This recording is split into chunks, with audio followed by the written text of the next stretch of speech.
छत्रपती संभाजी महाराज अतिशय सुंदर भाषण. रुद्राचा अवतार म्हणजे शंभूराजे, जिजाऊंचे संस्कार म्हणजे शंभूराजे, शिवरायांची तळपती तलवार म्हणजे शंभूराजे व सळसळत्या रक्ताचा अंगार म्हणजे शंभूराजे. आणि अशा महान अतुलनीय अशा छत्रपती संभाजी महाराजांना माझा प्रथमतः मानाचा मुजरा व उपस्थित सर्वांना माझे मनपूर्वक वंदन. छत्रपती संभाजी महाराजांचा जन्म 14 मे 1657 रोजी पुरंदरवर झाला. छत्रपती संभाजी महाराज वयाच्या 9व्या वर्षी शिवरायांच्या प्रतिनिधी आणि मुघलांचा मनसबदार म्हणून आग्र्यास गेले.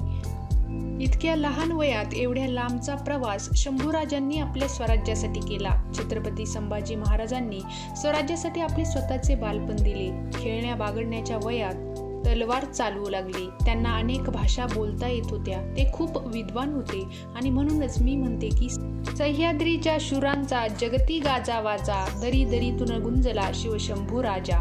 संभाजी राजांचं येणं जणू स्वराज्याला भाग्यशाली ठरलं. संभाजी राजांचा जन्म झाला आणि स्वराज्य वाढत वाढत निघालं.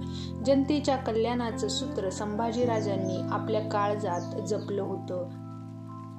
9 वर्षात संभाजी राजांनी तब्बल 140 लढाया केल्या, पण एकाही लढाईत पराभूत न होणारा राजा म्हणून सुद्धा संभाजी राजांची नोंद घ्यावी लागेल. संभाजी महाराजांचे शेतीविषयक धोरण देखील प्रेरणादायी होते. कोकणात जेव्हा दुष्काळ पडला होता तेव्हा महाराजांनी तेथील लोकांना अन्नधान्य पुरवण्याचे कार्य केले.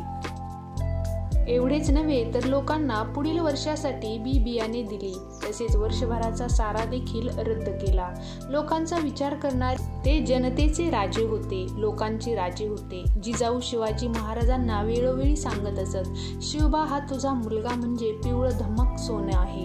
गरज पडल्यास तुझ्या स्वराज्यासाठी आपले प्राणही देईल व आपल्या स्वराज्याचे रक्षण करेल. अशा या महान छत्रपती संभाजी महाराजांचा मृत्यू 11 मार्च 1689 रोजी औरंगजेबाच्या कैदेत झाला, जिथे त्यांना क्रूरपणे मारण्यात आले. शेवटी एवढेच म्हणेल, हातात घेऊन तलवार केला शत्रूंवर संहार, हातात घेऊन तलवार केला शत्रूंवर संहार, राजे महान आमचे शंभू राजे, होतो जगती जय जयकार, होतो जगती जय जयकार.